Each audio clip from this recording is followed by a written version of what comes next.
Դռներից այն կողմ ընդհանուր և անոթային նյարդավիրաբուժության բաժանմունքն է,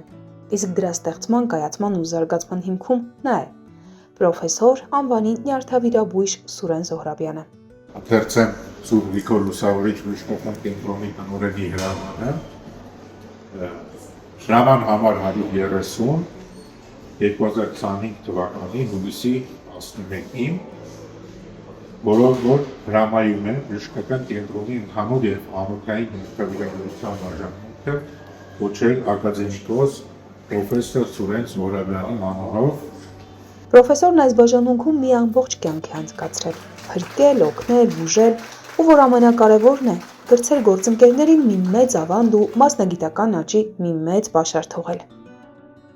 Երբ որ ուսանող էինք և գալիս էինք ստեղ ու գիտեինք, որ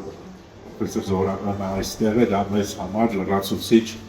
խթան էր, լրացուցիչ պատասխանատվություն էր։ Շատ հետաքրքիր էր, որ խորհրդակցությունների ժամանակ մենք կողքով էինք նստում ամեն շաբաթ։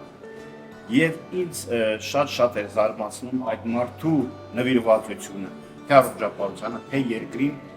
թե իր անցած ճանապարհին։ Սուրեն Զոհրաբյանը ստիպեց ընտանիքին սիրել բժշկությունն ու ապրել կյանքը հատուկ առաքելությամբ, օգնելու ձեռք բարձել, երբ կա քո կարիքը։ Պապին բախտավոր մարդ էր, ապրեց 97 տարի, հայրենասեր մարդ էր, տեսավ նեյրովիրաբուժության կայացումը Հայաստանում, փրկեց հազարավոր կյանքեր։ Վերադառնում էր Հայաստան, որտեղ իր հայրենիքը, իր պապը ամեն ինչ ստեղ էր։ Մենք սովորել ենք դրանից, նվիրված լինել բժշկությանը, նվիրված լինել մեր Հայաստանին, մեր երկրին, մեր ժողովրդին։ Այսպես են բնորոշում նրան գործընկերները։ Մարդով քայլում էր բժշկական ու աստվածային հրաշքի եզրագծով։